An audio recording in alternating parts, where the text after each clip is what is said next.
Olá, queridos, amados irmãos em Cristo Jesus. Nesta noite eu quero compartilhar com você a santa e poderosa Palavra de Deus. Estou aqui no capítulo 5 da carta aos Hebreus. Nós entendemos que esta carta ela foi direcionada para um grupo de judeus que estava em Jerusalém, e muitos desses judeus estavam voltando às práticas da lei novamente, as práticas lá da lei que foi dada pelo nosso irmão, servo de Deus, Moisés. No capítulo 1, então esta carta aos Hebreus, ela vai sempre nos apresentando a superioridade de Cristo. No capítulo 1, Cristo é superior aos anjos. No capítulo 2, carta aos Hebreus, o escritor, ele traz uma exortação por falta de atenção dos judeus. No capítulo 3, ele fala que Cristo é superior a Moisés, e Cristo é superior também a Moisés. E no capítulo 4, ele vai dizer que o povo de Israel saíram lá do Egito, peregrinaram por 40 anos pelo deserto, e o Senhor prometeu para o povo de Israel um descanso que era a terra prometida. Hoje nós entendemos que esse descanso para o povo do Senhor, para o povo de Deus, é Jesus. O descanso não é um dia de sábado, não é domingo, não é segunda. Claro que sim, é um dia que você tiver de folga. Seria bom para você descansar, para repor suas energias, descansar sua mente, seu corpo. Mas o descanso para o povo de Deus é Cristo, é Jesus. Então aqui no capítulo 5, o escritor, ele vai colocar, meus irmãos, em questão que o ministério de Cristo, a vinda de Cristo, ele veio como o sumo sacerdote, e o sacerdócio de Cristo é maior do que o sacerdócio levítico, pelo sacerdócio de Arão, porque o sacerdócio de Arão começou lá com Arão, né? Antes da lei não havia um sacerdócio, então veio através da família, da descendência de Arão, os levitas, os levíticos, né? Então aqui vai apresentar a superioridade. Cristo é superior ao sacerdócio do Levítico. Então aqui o versículo 1 diz assim: todo o sumo sacerdote é tomado entre os homens e constituído em favor dos homens nas coisas concernentes a Deus, para oferecer tantos dons e sacrifício pelos pecados. Então aqui, este escritor, ele está colocando aqui em questão do sacerdócio levítico, que era homens que eram nascidos da descendência de Arão, eram homens separados para o sacerdócio, para oferecer sacrifício do povo para com Deus. Versículo 2: ele pode compadecer devidamente do que tem conhecimento, que andam errantes, pois ele mesmo está rodeado de fraquezas. Então o que ele quis dizer aqui? Que mesmo ainda que esse sacerdote, ele era separado, ele era um homem santo, que era separado do Senhor para oferecer sacrifício do homem para com Deus, esse homem era dotado de falhas, dotado de defeito, era pecador e seria necessário ele oferecer sacrifício dele mesmo para com Deus por causa das suas necessidades, pela questão do pecado. Versículo 3.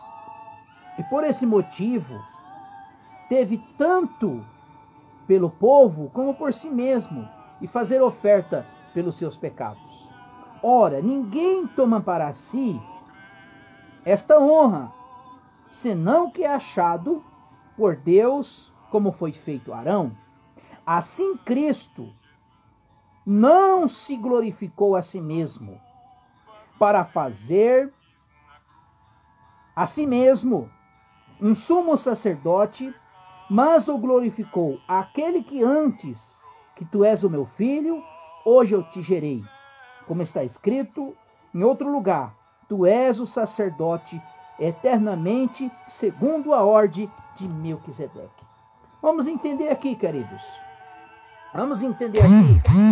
A Bíblia está nos dizendo aqui que Jesus, ele veio como sumo sacerdote, né? Isto vai se repetir no capítulo 7 também, quando o escritor vai dizer sobre o sacerdócio de Melquisedeque. Mas vamos depois falar desse sacerdócio de Melquisedeque. Mas aqui, olha que coisa maravilhosa, o que a Bíblia nos apresenta, meus irmãos.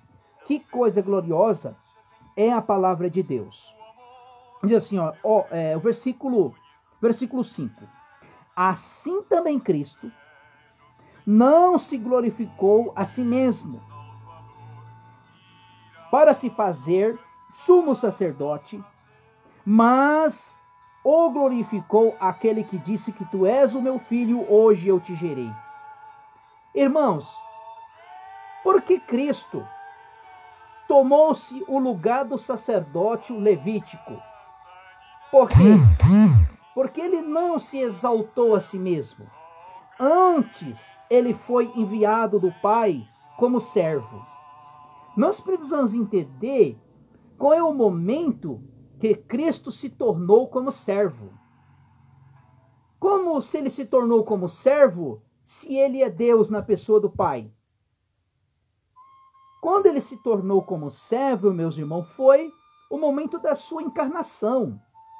O momento de humilhação de cruz, porque lá no capítulo 1 de Hebreus vai dizer isso, que ele se desvaziou de si mesmo. Ele tomou-se como servo.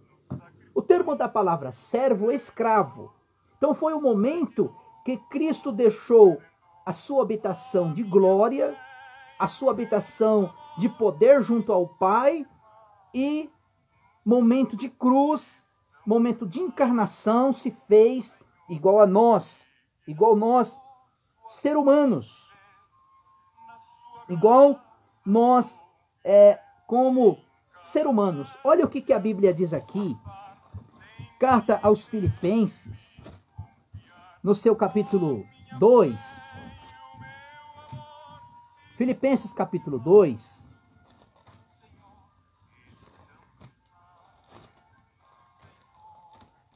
Filipenses capítulo 2, diz assim a santa e poderosa palavra de Deus. O seu verso 5 diz assim, o versículo 4, não atento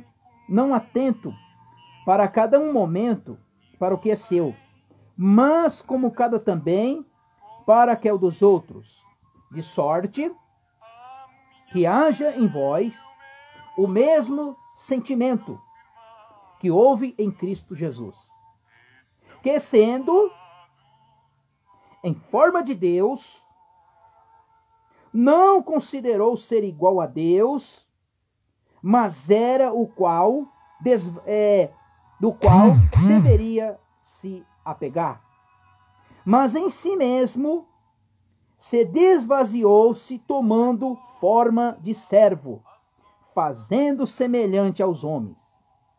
E achando a forma de homem, humilhou a si mesmo, sendo obediente até a morte de cruz. Olha aqui, que coisa interessante. Os nossos queridos e amigos testemunhos de Jeová, eles vão negar isso totalmente. Que eles não sabem diferenciar a humanidade de Cristo, que Cristo se tornou como homem, e da mesma forma como Deus. Porque o texto aqui diz 2,5 muito claro. O versículo 6. Que sendo em forma de Deus, não considerou ser igual a Deus, mas era igual, deveria se apagar. Mas esse mesmo se desvaziou, tomando a forma de servo, fazendo semelhante aos homens. Foi esse momento que Deus se tornou como servo. Ele se tomou o lugar do sumo sacerdote. Por quê? Porque o sacerdote levítico era dotado de falhas. Era um homem imperfeito. Era um homem que era dotado de falhas. E este sacerdote levítico, ele precisava da misericórdia de Deus também. Precisava do favor de Deus. Então, por isso que o sacerdote de Cristo é superior da descendência de Arão. Por isso que o nosso Senhor Jesus, ele se fez homem igual a nós. Tornou-se a natureza humana igual a nossa. A Bíblia diz que ele se desvaziou de si mesmo, tomou forma humana. O próprio Deus se tornou forma humana. Ele deixou a glória que ele tinha lá e habitou entre nós, cheio de poder, cheio de graça. Por isso que João vai dizer, o Verbo estava com Deus. O Verbo era Deus. O Verbo habitou entre nós, cheio de graça e verdade. Só que agora, este Cristo, que tornou-se sumo sacerdote, este é o sacerdote perfeito. Que esse poderia, ele, ao mesmo tempo que ele era sacerdote, ele tomou também como uma ovelha para expiatório. Ele se desvaziou de si mesmo e assumiu o lugar do pecador. Ele assumiu o lugar do sumo sacerdote, que era dotado de falha. Então vamos voltar aqui ao Hebreus capítulo 5, que diz assim, no qual nos dias, o verso 7, né? No qual nos dias de sua vida terrena, tendo oferecido grande clamor de lágrimas e orações e súplicas, o qual poderia livrar da morte, sendo ouvida da sua piedade. O verso 6. Como se diz em outro lugar, este é o sacerdote eternamente segundo a ordem de Melquisedeque. Porque o escritor aos Hebreus, ele coloca essa questão do sacerdote de Melquisedeque. Isto está lá em Gênesis. Quando Abraão voltou da guerra e deu o dízimo dos despojos para Melquisedeque. Só que esse Melquisedeque, ele apontava a pessoa de Cristo, porque a Bíblia vai dizer que ele não tinha genealogia, não tinha dias, não tinha anos. Por vários textos nas Escrituras, ele vai apresentar, principalmente Salmo 110, versículo 4, assim, ó, e jurou o Senhor, não se arrependerá, tu és um sacerdote eterno, segundo a ordem de Melquisedeque. Né? Quem era esse Melquisedeque? Ele era um rei de Salém. Só que ele era um sacerdote eterno. Este sacerdote de Melquisedeque, nesse tempo aqui, ainda não tinha estabelecido o sacerdócio. Por quê? Pela ordem levítica, pela ordem da descendência de Arão. Então, o sacerdote de Cristo, ele é superior ao de Arão. Então, esse Melquisedeque, ele já apontava o sacerdócio perfeito, que é o perfeito sacerdócio que é o de Cristo, né? Então, o termo da palavra Melquisedeque, que esse é o sacerdócio eterno, que apontava a pessoa de Cristo, ele era o rei de justiça e o rei de paz, né? Versículo 9. E tendo sido aperfeiçoado, vê ao ser autor da eterna salvação por todos que obedecem. Meus amados irmãos, quando se fala em obediência, é obediência à sua palavra, obediência ao evangelho de Cristo. Então não tem salvação sem obediência da sua palavra. Não tem salvação quando a palavra de Deus confronta você e você não se arrepende dos seus pecados. Por quê? Porque a salvação ela está condicionada à obediência da palavra do Senhor, da palavra de Deus. E como efeito devemos já sido os mestres por causa do tempo decorrido. E ainda necessitais vós torne a ensinar com os principais elementos dos ensinamentos de Deus, e voltasse como os necessitados com leites e não com alimento sólido. Ora, todo aquele que se alimenta de leite não está apto para ensinar a palavra da justiça, porque é criança. Então aqui, amados irmãos, ele está falando em questão desses judeus, sabe? Eles receberam o evangelho, receberam Cristo, foram alimentados com leite, mas eles não têm crescimento. Eles estão em questão aqui de conhecimento, ser alicerçado nas escrituras, no conhecimento.